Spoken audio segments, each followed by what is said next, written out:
Assalamualaikum warahmatullahi wabarakatuh. Perkenalkan, nama saya Arif Budiman dengan NIM 103241588. Di sini saya akan mereview jurnal yang ditulis oleh dosen saya, yaitu Pak Ayon Dinianto dan Pak Yunas Uluwardi, yang ditulis atau yang diterbitkan dalam Journal of Law and Legal Reform tahun 2021 yang berjudul Dinasti Politik dalam Perspektif Hukum dan Politik.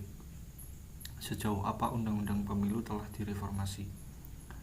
Jurnal ini awalnya berbahasa Inggris karena memang saya mendownloadnya di jurnal internasional, tetapi kemudian saya terjemahkan ke bahasa Indonesia karena saya tertarik dengan isu yang diangkat oleh penulis, yaitu soal politik dinasti. Yang pertama soal latar belakang daripada jurnal ini. Politik dinasti adalah konsekuensi dari sistem demokrasi konstitusional di Indonesia. Sebagaimana yang kita ketahui bahwasanya dalam pasal 1 ayat 2 kedaulatan ada di tangan rakyat dan dilaksanakan menurut undang-undang. Ketentuan pasal tersebut menegaskan bahwasanya kita menganut sistem demokrasi yang didasarkan pada undang-undang, bukan demokrasi yang didasarkan pada kekuasaan semata atau mahstat. Dan demokrasi konstitusional itu berkaitan atau berkelindan dengan dinasti politik. Oleh karenanya di sini di jurnal penulis itu dijelaskan bahwasanya keduanya saling berhubungan, tetapi di jurnal yang ditulis oleh penulis hanya berfokus pada area di Tegal Raya yang dikuasai oleh klan Dewi Sri. Dan fenomena dinasti politik ini menimbulkan pro dan kontra. Sebagian pihak mengatakan bahwasanya dinasti politik itu sah-sah saja selama tidak bertentangan dengan konstitusi, sementara pihak yang lain menganggap bahwasanya dinasti politik itu merupakan melanggar sistem demokrasi dan sistem meritokrasi. Tujuan penelitian dari jurnal ini adalah menganalisis dinamika perkembangan dan kemunduran politik dinasti di wilayah Tegal Raya. Selain itu juga bertujuan untuk mengidentifikasi faktor-faktor penyebab tumbuh dan menyusutnya dinasti politik yang dipimpin oleh klan Dewi Sri. Dengan metode normatif dan kualitatif dan analisis yang dilakukan melalui studi literatur dan dokumentasi terhadap regulasi seperti yang tadi saya singgung, pasal 1 ayat 2, penulis meneliti politik dinasti berdasarkan regulasi yang berlaku. Kemudian kita masuk pada hasil dan pembahasan.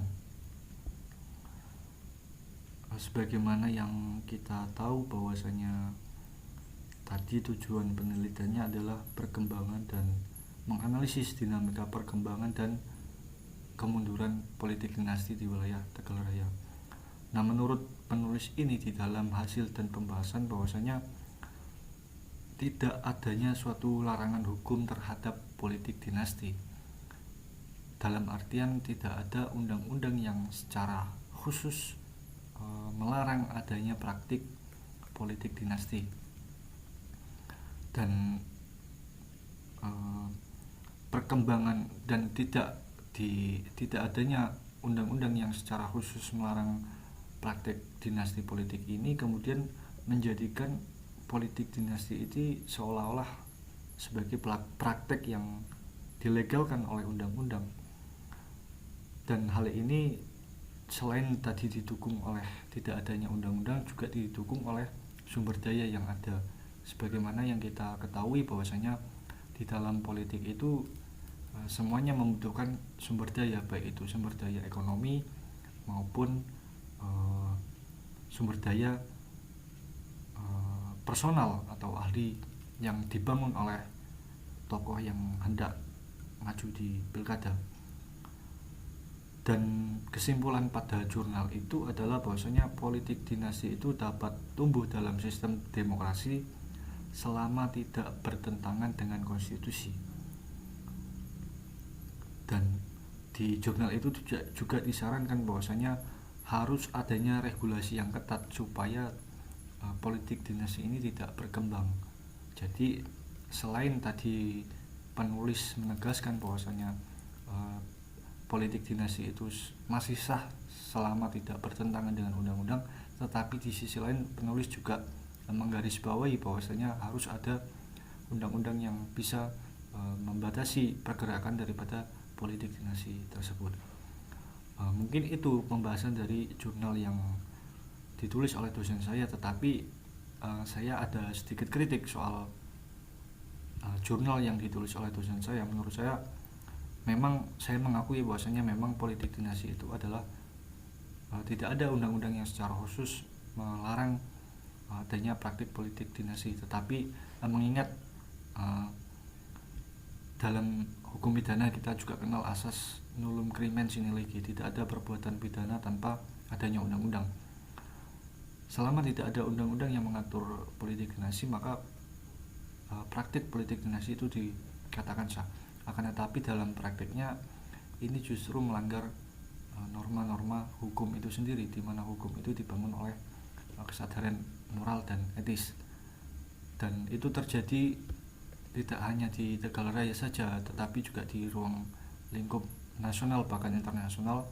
Di nasional ada kasus yang kemarin sempat ramai di MK, dan di internasional di Filipina juga saya kira demikian, yang kondisinya yang kurang lebih sama dengan Indonesia.